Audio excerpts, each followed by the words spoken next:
Olá! A palavra de Deus, no livro do profeta Naum, o capítulo de número 1 e o versículo de número 7, está escrito assim: O Senhor é bom, um refúgio em tempos de angústia. Ele protege os que nele confiam. O Senhor é bom. Essa passagem aqui, escrita pelo profeta Naum, ela é muito específica, é muito clara. O Senhor é bom, é um refúgio em tempos de angústia e ele protege, que fique muito claro, ele protege os que nele confiam. E confiar em Deus não significa crer na existência dele, não significa crer na existência dele. Tiago vem dizer isso, está escrito em Tiago. Vocês creem que existe um só Deus? Vocês fazem muito bem. Porque também os demônios, eles creem e tremem diante de Deus. Mas não muda nada.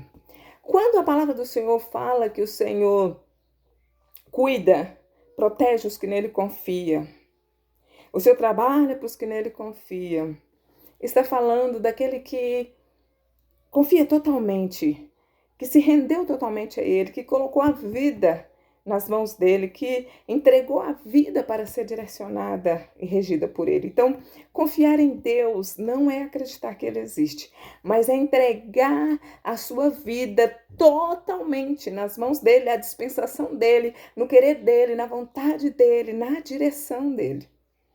O profeta Naum, quando ele fala nesse versículo 7, que Deus é bom, um refúgio em tempos de angústia e protege os que neles confiam, é porque ele está sendo usado por Deus em uma advertência contra Nínive, falando da a ira do Senhor que virá contra Nínive.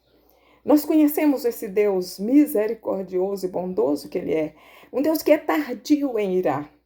A misericórdia dele não tem fim, são novas a cada manhã, e as misericórdias dele são a causa de nós não sermos consumidos. E as pessoas, por confiar nessa misericórdia dele, deixam a desejar e vão se relaxando, vão se afastando, vão fazendo coisas que desagradam ao Senhor, confiando nessa misericórdia. E foi o que aconteceu com Nínive. Essa Nínive, profetizada aqui pelo profeta Naum, é a mesma Nínive, a qual Deus já havia agido com misericórdia por meio do profeta Jonas. Isso aqui é por volta de mais ou menos uns 100 anos depois de Jonas, que Deus levanta o profeta Naum. Deus envia Jonas e Jonas prega arrependimento para aquele povo, mesmo contra a vontade dele, porque ele achava que aquele povo não era digno de misericórdia por causa de tanta maldade, idolatria e coisa errada que aquele povo de Nínive operava. Jonas achava que eles não mereciam a misericórdia do Senhor. Mas Deus o envia e ele prega arrependimento. E a palavra de Deus fala que essa nação de Nínive se arrepende. O líder dessa nação convoca um jejum nacional e ele declara que toda a Nínive, inclusive animais, homens, mulheres, crianças, jejuaria, se prostraria diante do Deus de Jonas, Deus dos céus, do Deus o Criador, e se arrependeriam da maldade que eles faziam. E assim aconteceu, e o Senhor perdoou, e o Senhor livrou da destruição. Porque ele disse que se profetizar que vai destruir uma nação e essa nação se arrepender, ele deixa de destruir. Mas se ele profetizar que vai abençoar e essa nação começar a se corromper, ele vai destruir. Nínive se arrependeu depois da pregação de Jonas. Mas com o tempo, Nínive começou a relaxar, a se esfriar, a se afastar. Muda líderes, muda reis, muda as autoridades, vai mudando as atitudes. E Nínive começou, aquela população, aquela nação, ele começou a se afastar do Senhor. Ele começou devagarzinho, devagarzinho, até voltar de novo a praticar suas coisas horríveis. Nós, muitas vezes, ouvimos uma palavra de redenção, de arrependimento, nos humilhamos, nos arrependemos e até andamos de forma correta por um tempo.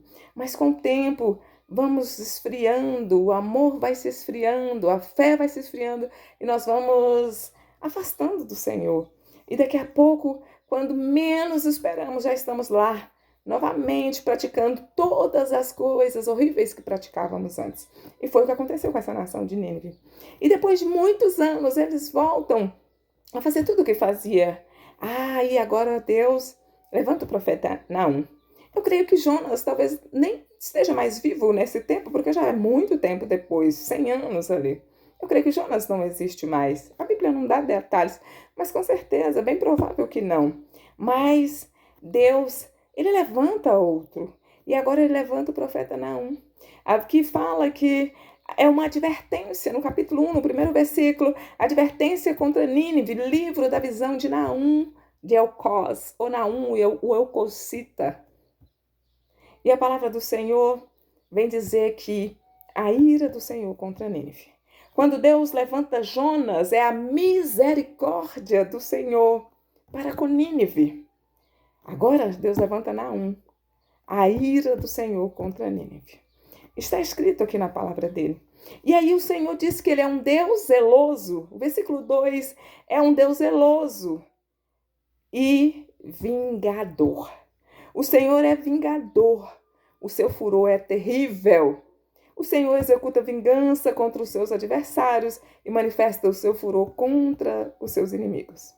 O Senhor é muito paciente, mas o seu poder é imenso. O Senhor não deixará impune o culpado. O seu caminho está no vendaval e na tempestade, e as nuvens são a poeira dos seus pés. Ele repreende o mar, faz secar, faz com que todos os rios sequem, Baçá, Carmelo se desvaneçam e as flores do Líbano murcham. Quando ele se aproxima, os montes tremem e as colinas se derretem. A terra se agitou na sua presença, o mundo e todos que nele vivem. Quem pode resistir à sua indignação? Quem pode suportar o despertar da sua ira? O seu furor se derrama como fogo e as rochas se despedaçam diante dele. Quem pode ir contra um Deus irado? Quem pode ir contra um Deus vingador?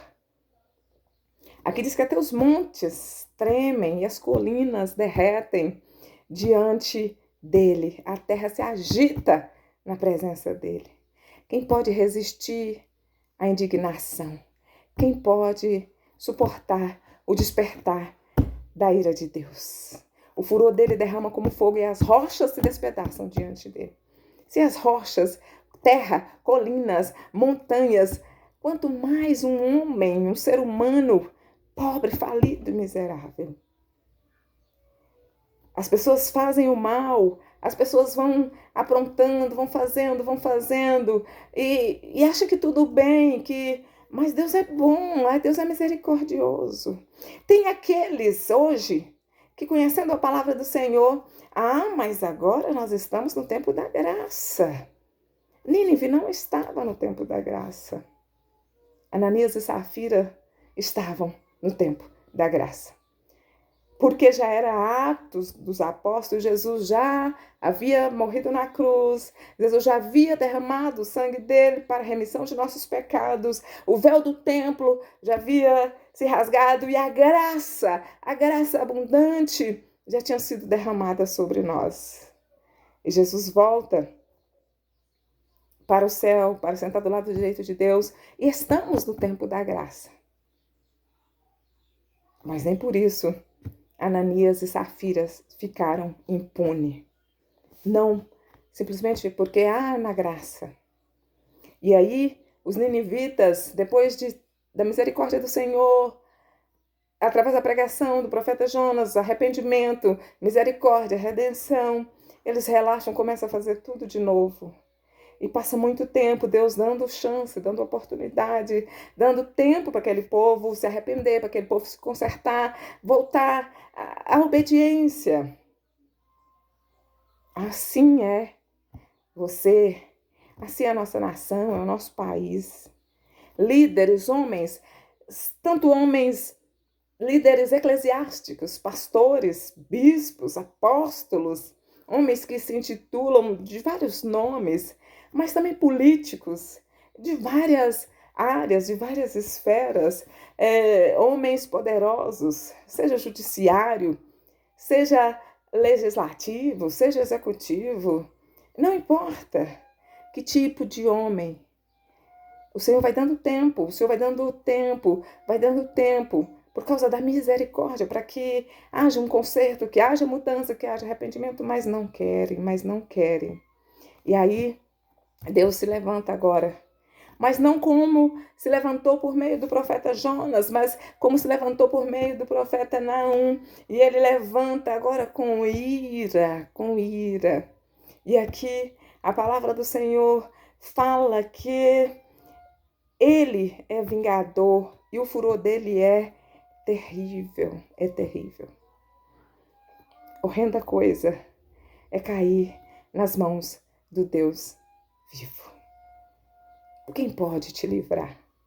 Quem pode te ajudar? Quem pode te socorrer? Mas o que eu acho maravilhoso de Deus é um Deus justo que age com justiça e que age de acordo com as nossas atitudes e ações. Porque depois dessa declaração, aí vem esse versículo 7, que o Senhor é bom, um refúgio em tempo de angústia. Ele protege os que nele confiam. Você pode estar no meio da destruição, no meio da ruína, mas se você confia nele, se você se entregou a ele, se sua vida é dele, se seus caminhos são dele, pode ter certeza que nesse tempo você será guardado por ele. Ele é para você refúgio na angústia. Ele é proteção para você no dia que a ira dele vier. Descanse no Senhor, seu coração. E se você não está nessa confiança nele, conserte-se, se arrependa, ainda dá tempo. Porque quando a ira do Senhor chegar, não vai dar mais tempo, porque ele já agiu muito com misericórdia, dando chance, dando oportunidade para arrependimento. Ele é longânimo. A palavra diz que Deus ele é longânimo e tardio em irar. Não disse que é um Deus longânimo que nunca se ira. É longânimo e tardio em irar. Mas, se você está nele, quando a ira do Senhor vier, você estará protegido. Nínive foi destruída, totalmente destruída, após a profecia do profeta Naum. Ela foi tomada pelos babilônios, pelos persas, ela foi totalmente devastada, virou simplesmente ruína. Acabou, deixou de existir. Acabou. É isso que vai acontecer com os maus que têm ouvido palavras de arrependimento, mas que não têm dado ouvidos, mas continuam crescendo com sua maldade, com sua crueldade, com a sua idolatria, com seu engano, com a sua mentira, com a sua injustiça. Então, ainda há tempo, conserte-se. E você que já está em retidão, na presença do Senhor, em fidelidade, em confiança, fique tranquilo, porque o Senhor te guardará no dia da ira que virá sobre a terra. O Senhor te abençoe, em nome de Jesus.